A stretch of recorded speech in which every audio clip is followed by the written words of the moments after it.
Brian Lehrer on WNYC, live from the green space today. And remember, when we're in the green space, you can watch the show as well as listen to it. We stream live video from the green space stage at WNYC.org or thegreenspace.org. And quick reminder about a couple of our guests tomorrow. Jonathan Weissman will be here. He's just written a book about basically being Jewish and anti-Semitism during the Trump era. And we'll have the mayor of New Orleans, Mitch Landrieu, who's also written a book, and he's being mentioned as a possible Democratic presidential nominee for 2020. So are about 53 other people, but Mitch Landrieu is definitely one of them, and he will be on tomorrow. My next guest right now is a legendary New Jersey political leader. Democrat Jim Florio was in Congress from the Camden area from 1975 to 1990. Among other things, he sponsored the Superfund Environmental Cleanup Act when toxic waste was arguably the #1 issue in the Garden State. So 1975 to 1990 in Congress, and then he became governor. Now, last week, Jim Florio was there in the front row as the new governor, Phil Murphy, delivered his budget address. And right away, as you may have heard, Republicans started calling Murphy Florio 2 because of Murphy's proposed tax hikes to have what Murphy calls a fiscally and morally balanced budget. Jim Florio is now 80 years old, and he has a memoir called Standing on Principle. We're so grateful that you came to the green space. Welcome back to WNYC. And I will take myself out of the presidential run right now. Are you ruling it out, or are you just saying you're not thinking about it now?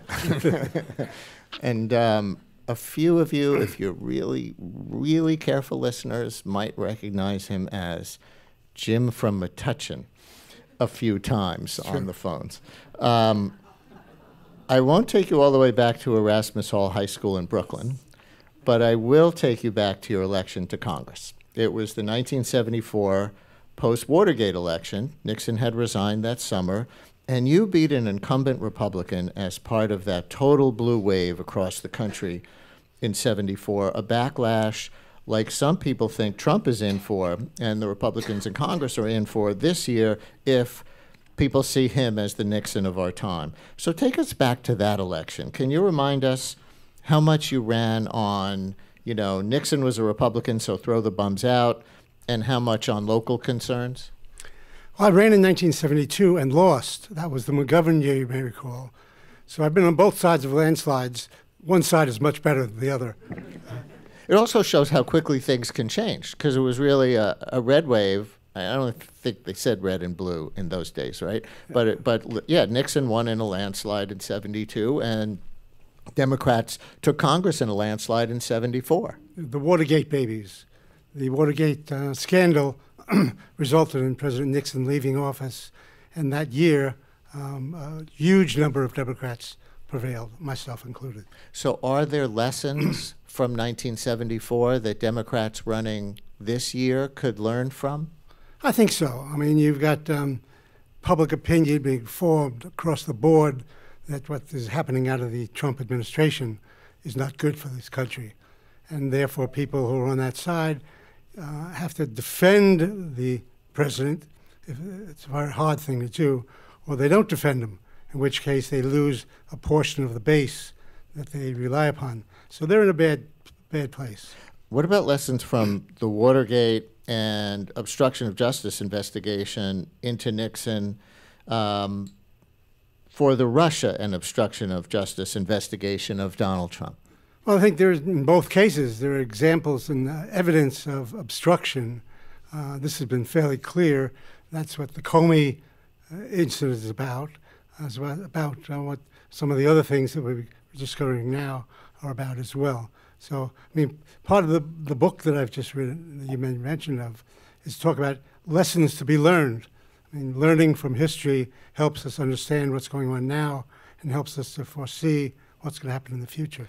And listeners, New Jersey listeners, or anyone else, if you have a question for former Governor Jim Florio, 212-433 WNYC. His new book is called Standing on Principle, 212-433-9692. And those of you here in the Green Space audience, raise your hand. I know we have a percentage of the audience here from New Jersey. You can raise your hands, or of course anyone can if you want to ask Jim Florio a question. You were elected governor in 1989, same election day as David Dinkins became the first black mayor of New York City. It seemed like a liberal era was dawning after 8 years of Ronald Reagan, finally over, and 12 of Ed Koch, who had increasingly become a racial polarizer. And you succeeded a Republican governor in New Jersey, Tom Kean. And to boot, the Berlin Wall came down that same month, November 1989. And yet, there was a really big recession in America at that time, too. How do you remember the moment in time generally in our country? And what did you think that you were elected to change in New Jersey? Well, one of the things that was a big issue, some people may remember, was the environment and the environmental problems we had in New Jersey. The Jersey Shore was closed much of 1988 and 1989. Toxic waste were washing into the waters, sewage sludge into the waters, garbage being disposed of from New York barges washing onto the shore. And I campaigned vigorously on trying to make sure that our Environmental Protection Agency did the job that it was supposed to be doing. That was a major issue in the campaign.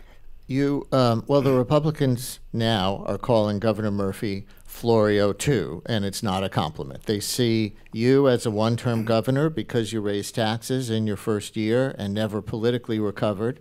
How much do you think, or do you acknowledge that that's what happened? Oh yeah, the combination of tax increases, which nobody likes taxes, but the question is, we have to appreciate the wisdom of the fact that nothing is for nothing. So even in New Jersey now, we've got college education is becoming unaffordable in many instances for people. There are a whole bunch of different issues that are really underfunding. There's underfunding for our infrastructure. New Jersey Transit used to be a premier transportation system. Now it's an embarrassment. It's almost negligence over the last number of years, almost reaches criminality in terms of not funding our transportation system. So there are problems that have to be dealt with. And the question is, do we have a spending problem? And I think that's not the question. We have a revenue problem. And therefore, we're going to have to raise revenues if we want quality services from the administration. And you think the voters just didn't get that or weren't able to accept it at that time? Well, it takes long sometimes, particularly now. Governor Murphy is in a situation where everyone is fully aware of the problems. I mean, now there's no surprises. When I came into office, no one was aware of the fact the recession was starting and problems were there. I was left with a horrendous budgetary problem that we had to deal with. And the question was, do you deal with it or do you walk away from it? I dealt with it, and I'm comfortable with that. So any lessons for Phil Murphy based on your experience? Yes. The big lesson, and this is the theme of the book in some respects, is that in public policy areas, nothing gets done that's good unless you have citizens, real citizens, average citizens, engaged and informed. Engaged and informed is absolutely essential. I mean, the best example I can give you is our effort to ban assault weapons in New Jersey. When we took that issue on, the NRA became fully involved. Everyone was intimidated.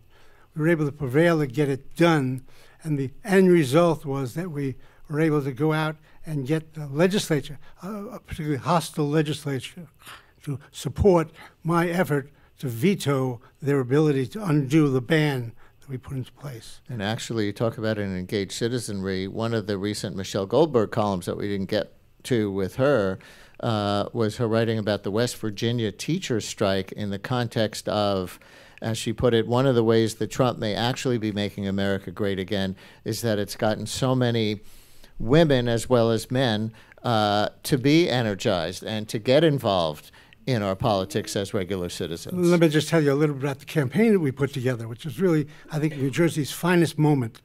What we did when the other side, the Republican side, wanted to repeal it, we mobilized people around the state. We had ministers go talk about how gun violence was a moral issue. We had educators talk about how children were affected by violence in the neighborhoods. We had police officials talking about how they were literally outgunned in certain sections of our cities, with the bad guys having more firepower than they did. There were a whole bunch of people we put together, healthcare people. We had a doctor from the Newark area testify that the military in Washington would send their surgeons to Newark, New Jersey to learn how to deal with gunshot wounds. It was something that, after a while, when we finished with our campaign, we did editorial interviews and things of that sort. No senator, no Democrat or Republican, would vote to overrule my veto of their effort to ban. It was really, as I say, New Jersey's finest hour. So what changed? Why was it possible to pass an assault weapons ban in the 90s at the state level in New Jersey? Also, Congress did pass a national one in the 90s that they couldn't renew when it expired in, I think, 2004. Why is it so much harder today, even with all the school shootings? Because we haven't had leadership that we need. These young people from Florida are really providing us with leadership, and that's a very important thing to do. You've got to be out there talking about common sense. The campaign that we lodged against the NRA and the gun lobby really was framed by providing the question, is New Jersey better off if we have more access to Uzis and AK-47s? And the response came back from citizens, of course not, are you crazy? You don't need those types of things. These are military weapons. And the whole idea of the Second Amendment being challenged is just farcical, because there's no question about the fact even Anton Scalia agreed that reasonable restrictions on gun rights are authorized under the law. And then the question is it reasonable to say that 40% of gun owners don't have any kind of background check? Is it reasonable to say that no hunter needs a 30-round or 50-round clip of things? All of these things are obvious. Is it reasonable to say that there's something wrong, that a terrorist can't get on an airplane but can buy a gun? Is it reasonable to go spend money to buy police vests to protect them, then authorize armor-piercing cop-killer bullets? All of that stuff is so obviously reasonable that somebody should not be able to argue that you can't do those things. And yet public opinion comes out on the side that you were just arguing, and yet the laws don't change. But that just illustrates the power of even small cadres of well-organized, well-financed people. The gun lobby doesn't represent the majority of people in this country. So what we have to do is keep things out front. And one of the things that the NRA does very well, and they're doing it now, they've gone quiet after the incident in Florida. They try to run out the clock. And I suspect what they're doing right now is hoping for June to come along. The students leave school. They dissipate around the state. And then they think maybe in September they won't remember. I think it's important for the public interest to make sure this doesn't go away. Former New Jersey Governor Jim Florio, our guest in the Green Space. His new book, Standing on Principle, 212-433-WNYC, as we talk about New Jersey then and New Jersey and the country today, 212-433-9692, or raise your hand here in the Green Space. And we have an audience member with a question. Hi.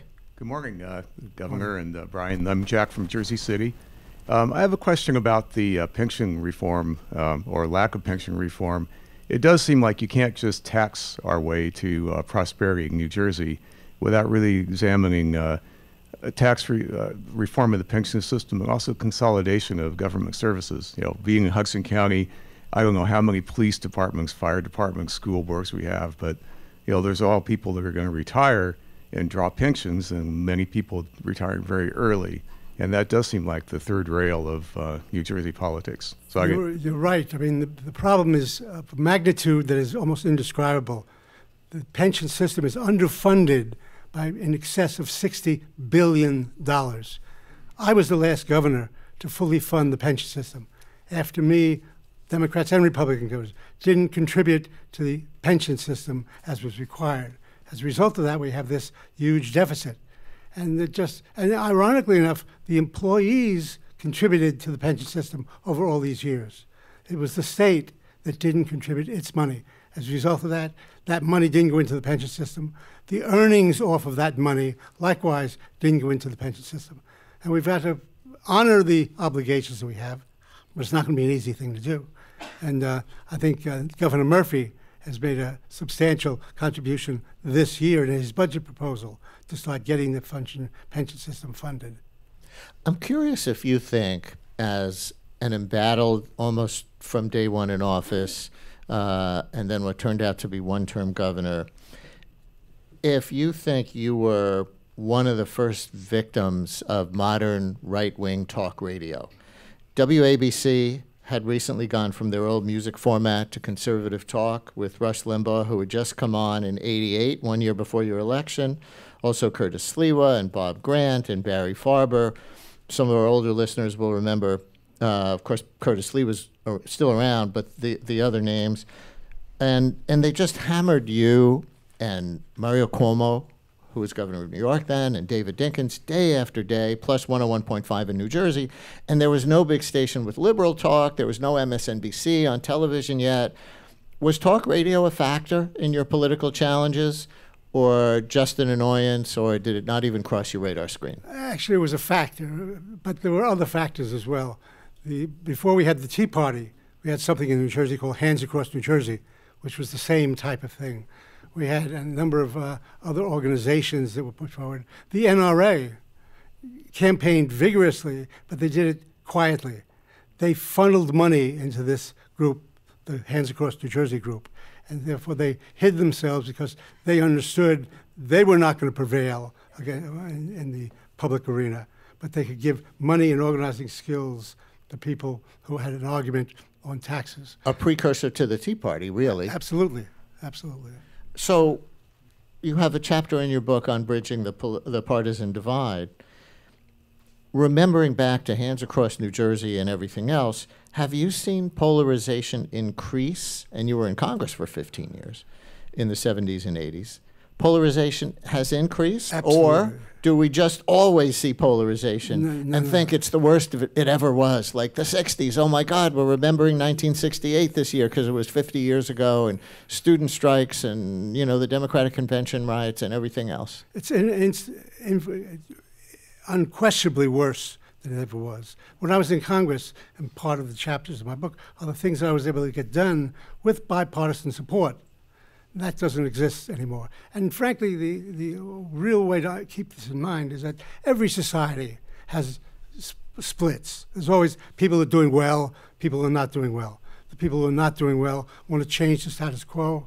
The people who are doing well with the resources try to oppose changing the status quo. Upward mobility has been the safety valve for us in this society, to the degree that upward mobility is starting to be stopped. The safety valve is blowing off. And therefore, this inequalities that exist are causing frustration for those who want to change the status quo. They become more shrill. That's the Tea Party. They become more shrill, and then the forces of the status quo become much more defensive, put more resources. And you have this fight, because if you cut off upward mobility, there's no hope for people who start out in life moving up. I'm a high school dropout. I quit high school when I was 17 and I joined the Navy. I have a GED diploma. I went on and did things that I did for my life because education is another word for opportunity. I've worked hard and get ahead. But if you tell people that start down here that they can't have any prospect whatsoever of getting up here, then you're going to have a serious problem. That's the problem we have now. But then that must be a failure of both parties, of the establishment, because power has gone back and forth, certainly at the national level as well as in New Jersey, to create a consistently productive economy. In the old days, you had people in the Republican Party, Lowell Weicker was an example. You had people who were moderate, thoughtful, analytical. On the Democratic side, you had the same people. Do you have outliers in both parties? The answer is yes. The problem is the outliers no longer are outliers. They're starting to be the dominant force, particularly the case in the Republican Party. They're the dominant force in terms of just making sure that there's no collaboration. Let's take a call. Anna in Nutley, who I think is kind of on this point. You're on WNYC with Governor Florio. Hi, Anna.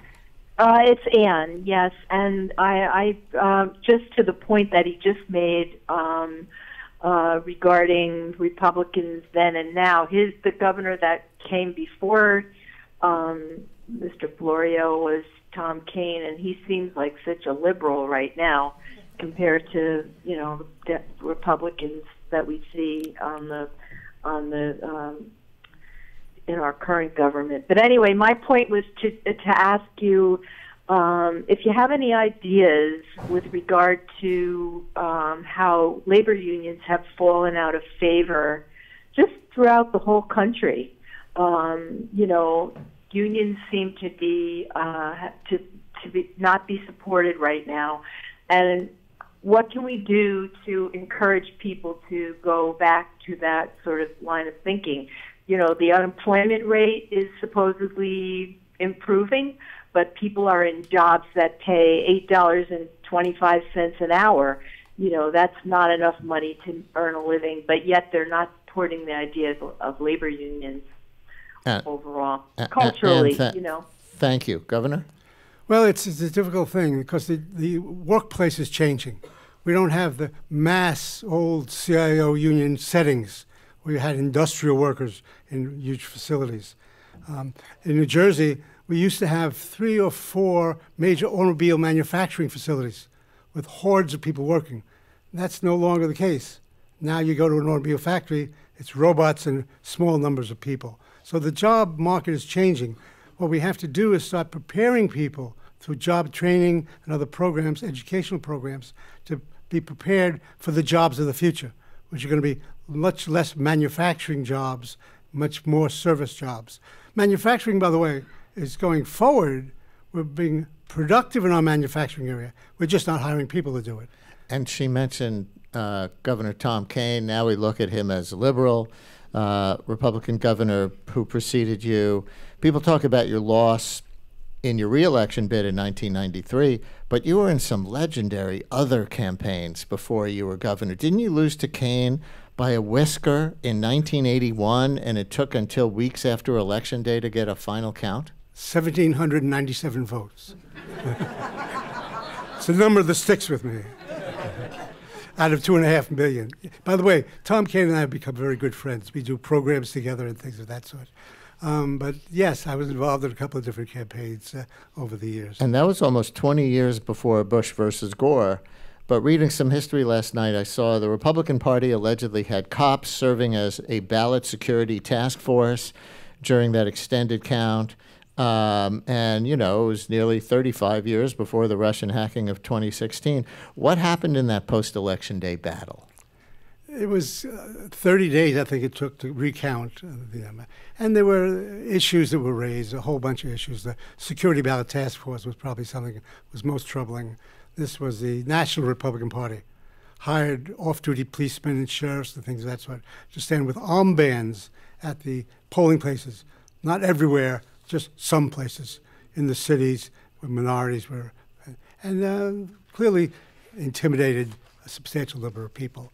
By the way, that still exists. The order that was ordered by the court after the election, which was unfortunate, inhibited people from doing those types of things. And that still exists at this point. And I forgot until I was reading up on you last night that in 2000, you ran for the Democratic nomination for U.S. Senate from New Jersey, and you lost to John Corzine, who was a Goldman Sachs rich guy who spent you under the table, and obviously he went on to be governor. Did you get to know John Corzine when he was senator or governor? He was your rival in that race, but did you come to know and like him? We've become friends as well, and he's a very, very well-oriented person. He's got good social values and whatever.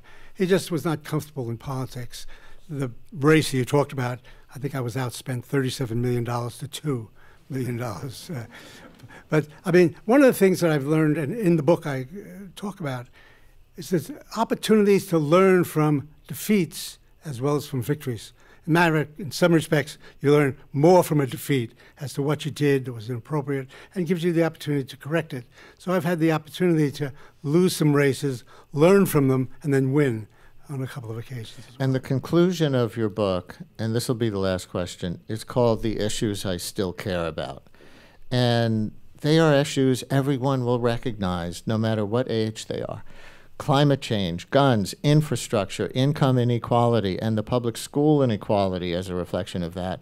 The New Jersey, I should say, pension crisis, which came up here from an audience questioner, and big money in politics. I mean, to read that list, a person could get depressed, like maybe there hasn't been much progress since 1989 or 1974 in this world. How much do you see it that way? Any successes that we've had in some of those areas has resulted from this whole concept that I emphasize, getting real citizens engaged and get real citizens informed. The problem is very complex. So you need to have people with a full understanding of the options, what the alternatives are. And when you do that, maybe it takes some time, but ultimately the public interest will prevail because the majority of people are reasonable. Former New Jersey Governor Jim Florio, his new book is called Standing on Principle. Please thank Governor Florio.